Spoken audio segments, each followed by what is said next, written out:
viewers, this is Hello to World Learning tutorial channel for you. Today in this tutorial I'm going to show you how to change driver and path partitions in Windows 11. So for this case we will go to the File Explorer, or we can directly go to the computer disk driver management. So here the right button click, as well as the see more options. Here the manage, as it has revealed.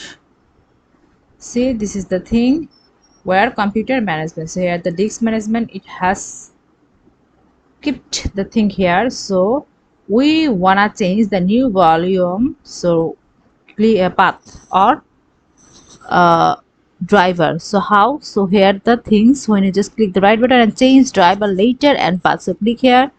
So this is the thing. So change. See here if. So before that you have to check about. So we have given the M and okay. Yes. See, the thing has been changed. So in this way we can change the driver later. Thank you so much for watching this video. Please subscribe to the channel. Hopefully this tutorial will help you so much.